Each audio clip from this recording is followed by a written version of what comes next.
plus tard dans la vidéo. C'est faux. C'est faux, il n'y aura aucun suricate dans cette vidéo. Je vais vous parler du site internet satsuki.fr. Hop, hop, hop, hop, hop. Non, ça c'était avant. Maintenant c'est comme ça.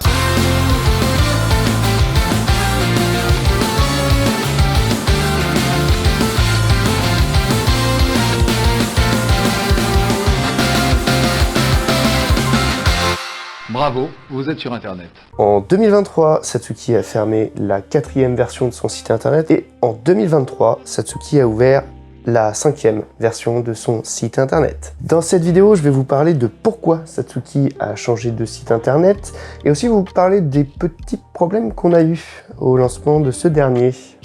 Alors, changer de site internet, qu'est-ce que ça veut dire et qu'est-ce que ça implique? Pour vous faire une première analogie, parce que oui, il y en aura une autre, on va prendre ce carton et essayer d'imaginer que c'est un site internet.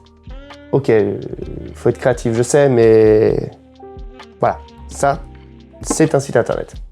Et dans ce carton, on trouve plein de trucs. Il y a toutes les pages de tous les produits, toutes les fiches recettes, toutes les pages de recettes de cuisine, les comptes clients, les historiques de commandes, bref, il y a beaucoup de trucs dedans, quoi. Et quand on change de site internet, on change de carton. Alors, c'est pas tout à fait le même, quoi. Ils ont pas la même taille et ils sont différents. Alors, il y a des trucs qu'on peut passer d'un carton à l'autre, mais il y a des trucs, on peut pas, en fait. Parce que voilà, quoi. Ah, merde.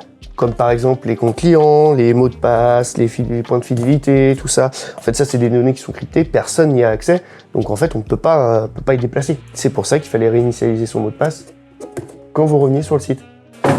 Alors, on a changé de site internet parce que l'ancien était un petit peu limité, on ne pouvait pas faire tout ce qu'on voulait. Et avec le nouveau site, on peut faire plein de nouveaux trucs. On a une bannière animée, on peut gérer les produits différemment, faire des packs, c'est plus fluide, et plein d'autres outils qui nous permettent d'être vachement plus efficaces. Mais changer de site, ça implique aussi de changer notre façon de travailler. On n'a plus du tout la même interface de gestion des commandes, on a dû revoir les étapes de préparation des commandes, bref, on a changé plein de choses. On a commencé à bosser sur le site il y a 2 ans maintenant, mais ça prend beaucoup de temps. Là, c'est le moment de la deuxième analogie.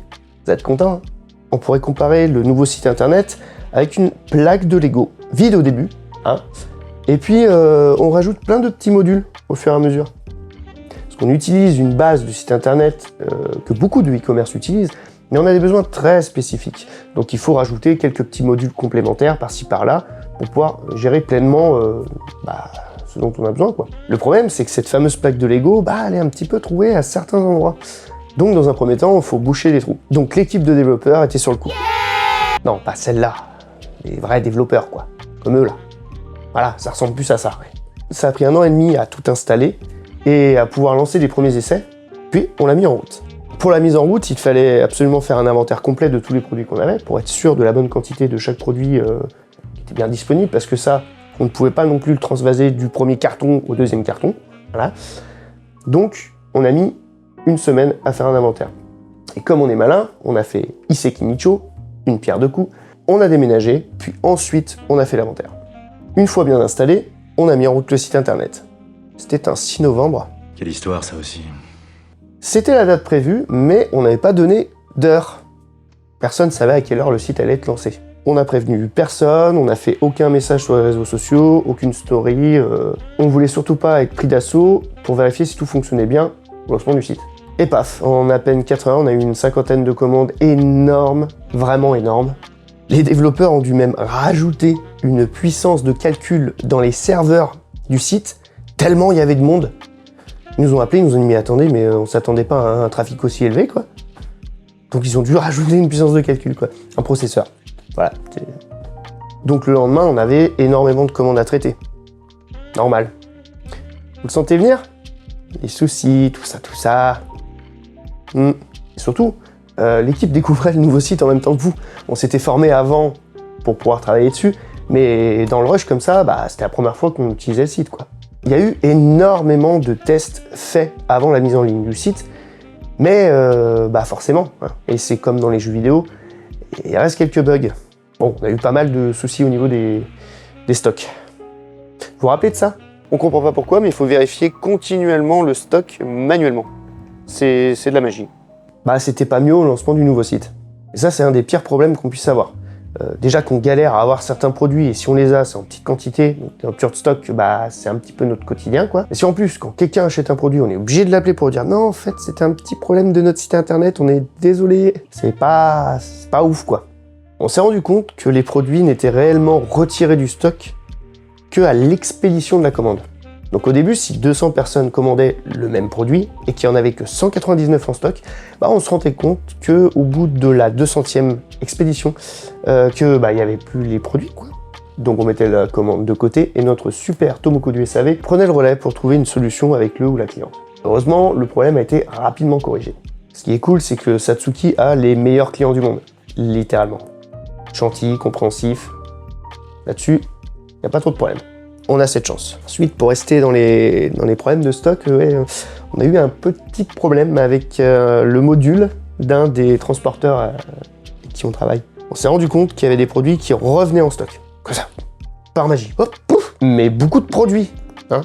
Et on a cherché un moment avant de se rendre compte que tous les produits revenaient en stock quand la commande était livrée. On a fait des essais dans tous les sens pour comprendre pourquoi, comment. C'est hyper compliqué, quoi. Et en fait, c'est parce que on imprimait les étiquettes du transporteur avant de passer la commande en expédié. Et en fait, si on fait juste l'inverse, c'est bon. Pas de problème. Voilà. Cet exemple montre bien à quel point un petit module peut faire une cascade de problèmes. Et surtout, c'est des problèmes qui ne sont détectables qu'en conditions réelles, en fait. Et c'est pour ça que même dans le jeu vidéo, il y a des bêtas qui sont faites pour pouvoir analyser des problèmes de masse que même avec des millions de tests avant, on ne pourrait pas voir.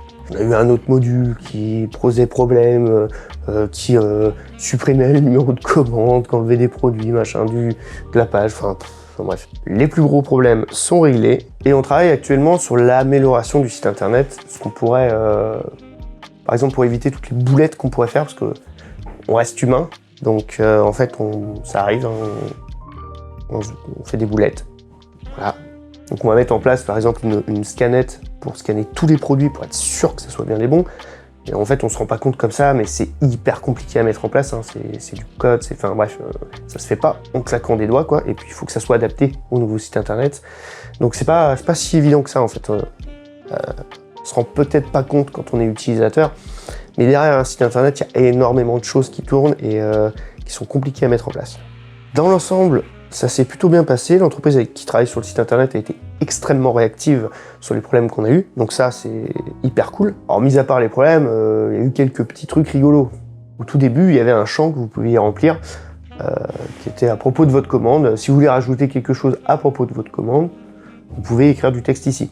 Alors, on a eu plein de messages hyper gentils. Ah, votre site est génial, c'est super, merci beaucoup, c'est vachement mieux, voilà. Et on a eu des messages du type mon code d'entrée c'est le 1B2643212766821 dièse, ou encore portail bleu au fond de l'allée. Et on s'est demandé pourquoi on reçoit ce genre de message. En fait, on s'est rendu compte que ce champ était disponible sur la page livraison, en fait. Donc, si vous voulez rajouter quelque chose par rapport à votre commande sur la page de livraison, donc les gens se sont dit normal, c'est certainement pour la livraison, quoi. Alors je dis ça là comme ça, mais en fait on n'a pas de lien direct avec les livreurs. C'est-à-dire que on est en lien avec les plateformes, les services de livraison, mais votre postier par exemple, on ne le connaît pas. Donc on n'a aucun moyen de transmettre une information directement. Voilà. En gros, une fois que le colis a été pris par le transporteur, on n'a aucun pouvoir physique, quoi. On peut savoir où il est, avec le numéro de suivi, mais c'est tout. Du coup, on a désactivé le champ parce qu'on recevait genre beaucoup de messages, et puis des messages qui n'étaient pas vraiment utilisables, donc c'était un peu compliqué, quoi. Et d'ailleurs, dans l'ensemble, merci pour vos retours. Vous avez été nombreux à nous indiquer quelques petits problèmes sur le site internet. Du coup, ça nous a permis de les identifier et puis pouvoir les corriger rapidement. Et donc, merci beaucoup. Grâce à vous, en fait, on a pu adapter, quoi, parce qu'il y avait des problèmes qu'on n'aurait jamais pu voir, nous, de notre côté, quoi. Ah, puis on s'est aussi rendu compte que les habitudes d'achat avaient un petit peu changé. Des produits qui partaient énormément, genre tout de suite avant, partent moins. Et inversement, il y a des produits, bon, on n'en vendait pas trop, et là, on en vend plein. Alors moi je pense qu'il y a deux facteurs qui rentrent en compte, c'est-à-dire que l'architecture du site internet a un peu changé, donc les produits sont pas tout à fait rangés de la même manière. Et deuxièmement, le moteur de recherche, il est un peu moins motorisé que l'autre. C'est-à-dire que, alors on travaille dessus, hein, mais et c'est compliqué. Effectivement, le moteur de recherche est un peu moins performant, mais donc là, le problème c'est que si on doit optimiser, il va falloir modifier manuellement chaque page de chaque produit. On a plus de 4000 références, hein. Donc je vous laisse calculer, hein, 10 minutes par page, ça fait quelques minutes. Plus de une, je crois. Plus de une, ouais. Changer de site internet, c'est pas si facile que ça, surtout quand l'ancien est en ligne depuis des années. Parce que déjà, les habitudes des personnes qui viennent sur notre site, ça change un peu, hein. On a eu certains qui trouvaient ça un peu moins pratique. Mais en fait, c'est le temps de se mettre dedans, quoi, je pense. Et je serais curieux de savoir ce que vous pensez en commentaire du nouveau site internet de Satsuki. Est-ce que c'est plus rapide, plus intuitif, ou tout l'inverse, hein. Si vous m'aimez pas, vous pouvez le dire aussi, hein. L'espace commentaire est là pour ça, hein. La prochaine vidéo ne sera pas une vidéo coulisses, mais plus une vidéo en rapport avec le Japon. Enfin. Et je vais vous parler de nourriture japonaise. Comme par exemple ça. Ah bah non. Ah, je me suis trompé de photo. Bon bah, vous verrez dans la prochaine vidéo. Donc n'oubliez pas de vous abonner pour ne rien louper. Allez, quel oiseau. C'est les coulisses de l'épicerie, Tokidoki Satsuki.